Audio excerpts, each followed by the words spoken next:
ವೀಕ್ಷಕರೇ, ಇದು ಕಲ್ಯಾಣ ಕರ್ನಾಟಕ ಕನ್ನಡಿ ಸುದ್ದಿ ವಾಹಿನಿ. ನಾನು ನಿಮ್ಮ ಐಜಿನಗೌಡ. ಇಂದು ವಿಜಯನಗರ ಜಿಲ್ಲೆ ಹೂವಿನಹಡಗಲಿ ಪಟ್ಟಣದಲ್ಲಿ ಪುರಸಭೆಯ ವತಿಯಿಂದ ಮುಖ್ಯಾಧಿಕಾರಿಗಳಾದಂತಹ ಇಮಾಮ್ ಸಾಹೇಬ್ ಅವರ ನೇತೃತ್ವದಲ್ಲಿ ತಿರಂಗಾ ಧ್ವಜವನ್ನು ಹಿಡಿದು ಆಗಸ್ಟ್ 15ರ ಮುನ್ನಾ ದಿನವಾದಂತಹ ಗಿದ್ದು ತಿರಂಗಾ ಧ್ವಜದ ಒಂದು ಮೆರವಣಿಗೆಯನ್ನು ನಡೆಸಲಾಯಿತು. ನಿಜಕ್ಕೂ ಕೂಡ ಇದೊಂದು ಅರ್ಥಪೂರ್ಣವಾದಂತಹ ತಿರಂಗ ಯಾತ್ರೆ ಅಂತಲೇ ಹೇಳ್ಬೋದು.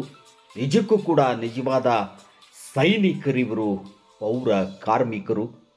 ಇವರು ಧ್ವಜವನ್ನು ಹಿಡಿಯೋದಕ್ಕೆ, ರಾಷ್ಟ್ರ ಧ್ವಜವನ್ನು ಹಿಡಿಯೋದಕ್ಕೆ ಯಾವುದೇ ಮುಜುಗುರ ಇಲ್ಲ, ಯಾವುದೇ ಅಡೆತಡೆಗಳಿಲ್ಲ. ನಿಜವಾದಂತಹ ಪ್ರಾಮಾಣಿಕ ದೇಶ ಭಕ್ತರಿಬ್ಬರು ಪುರಸಭೆಯ ಕಾರ್ಮಿಕರು. ಧ್ವಜಾರೋಹಣ, ರಾಷ್ಟ್ರ ಧ್ವಜದ ಆರೋಹಣ ಬಾನೆತ್ತರಕ್ಕೆ ಆರುವುದನ್ನು ಕಂಡು ಖುಷಿಪಡುತ್ತಿದ್ದಂತಹ ಒಂದು ಕಾಲ ಇತ್ತು. ರಾಷ್ಟ್ರಭಕ್ತಿ, ದೇಶಭಕ್ತಿ, ರಾಷ್ಟ್ರ ಧ್ವಜಾರೋಹಣ ಎನ್ನುವಂತಹದ್ದೇ ಒಂದು ಬಹುದೊಡ್ಡ ಹಬ್ಬವಾಗಿತ್ತು ಭಾರತೀಯರಿಗೆ. ಆದರೆ ಕಾಲಾಂತರದಲ್ಲಿ ಅರ್ಥವನ್ನು ಕಳೆದುಕೊಳ್ಳುತ್ತಾ ಇದೆ. ಧ್ವಜಾರೋಹಣವನ್ನು ಯಾರು ಮಾಡಬೇಕು, ಧ್ವಜವನ್ನು, ರಾಷ್ಟ್ರ ಧ್ವಜವನ್ನು ಮುಟ್ಟುವಂತಹ ಯೋಗ್ಯತೆ, ಅರ್ಹತೆಗಳು ಯಾರಿಗಿವೆ ಎನ್ನುವಂತಹದ್ದು ಕೂಡ ಇವತ್ತು ಪ್ರಶ್ನಾರ್ಥಕವಾದಂತಹ ಒಂದು ಬಹುದೊಡ್ಡ ಸಮಸ್ಯೆಯಾಗಿ ಉದ್ಭವಿಸಿದೆ. ಯಾರಲ್ಲಿ ಸಚ್ಚಾರಿತ್ರ್ಯರು, ಯಾರಲ್ಲಿ ಸತ್ಯವಾದಂತಹ ಆತ್ಮವಿಮರ್ಶೆಯನ್ನು ಮಾಡಿಕೊಂಡು ಆಡಳಿತ ನಡೆಸುವಂತಹವರು, ರಾಷ್ಟ್ರ ಧ್ವಜ ಯಾರ ಕೈಯಲ್ಲಿರಬೇಕು, ರಾಷ್ಟ್ರ ಧ್ವಜವನ್ನು ಹಾರಿಸುವಂತಹ ಯೋಗ್ಯತೆ, ಶುದ್ಧ ಹಸ್ತ ಯಾರಿಗಿದೆ ಎನ್ನುವಂತಹದ್ದೇ ಇವತ್ತು ಬಹುದೊಡ್ಡ ಪ್ರಶ್ನೆಯಾಗಿದೆ. ನಾನು ಹೇಳೋದಾದರೆ ನಿಜಕ್ಕೂ ಕೂಡ ಯೋಗ್ಯರು ಈ ಪುರಸಭೆಯ ಪೌರ ಕಾರ್ಮಿಕರು. ಕತ್ತಲಲ್ಲಿಟ್ಟು, ಜನತೆಯನ್ನು ಕತ್ತಲಲ್ಲಿಟ್ಟು ಆಡಳಿತ ನಡೆಸ್ತಾ ಇವೆ ಇವತ್ತು ರಾಜ್ಯ ಮತ್ತು ಕೇಂದ್ರ ಸರ್ಕಾರಗಳು.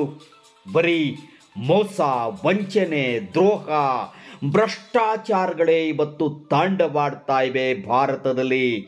ಆದರೆ ಇದಕ್ಕೆ ಕೊನೆಯೆಂದು ಮಹಾತ್ಮ ಗಾಂಧೀಜಿಯವರ ಕನಸೇನಾಗಿತ್ತು? ಗ್ರಾಮ ಸ್ವರಾಜ್ಯವಾದರೂ ಪಾರದರ್ಶಕವಾಗಿ ಉಳಿದಿದೆಯಾ? ಇವತ್ತು ಗ್ರಾಮ ಪಂಚಾಯತ್ ಸದಸ್ಯರು, ಗ್ರಾಮ ಪಂಚಾಯತ್ ಅಧ್ಯಕ್ಷರು ಅವರು ಕೂಡ ಇವತ್ತು ಜೈಲು ಪಾಲಾಗ್ತಾ ಇದ್ದಾರೆ, ಭ್ರಷ್ಟಾಚಾರ ಮಾಡ್ತಾ ಇದ್ದಾರೆ.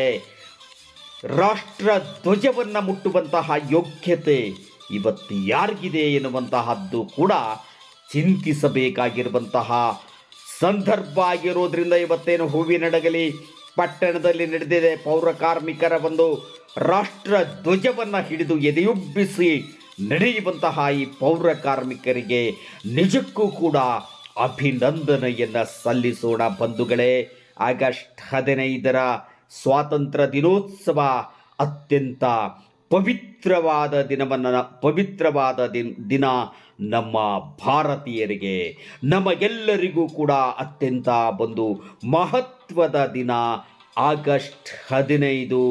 ಆದರೆ ಇವತ್ತು ಅದು ಎಷ್ಟರ ಮಟ್ಟಿಗೆ ಅರ್ಥವನ್ನು ಉಳಿಸಿಕೊಂಡಿದೆ, ಅದು ಎಷ್ಟರ ಮಟ್ಟಿಗೆ ಪಾಲನೆಯಾಗ್ತಾ ಇದೆ ಎನ್ನುವಂತಹದ್ದು ಕೂಡ ಇಲ್ಲಿ ಬಹುದೊಡ್ಡ ಸಮಸ್ಯೆಯಾಗಿ ಪರಿಣಮಿಸಿದೆ. ಎಲ್ಲವೂ ಕೂಡ ನಾಟಕೀಯ.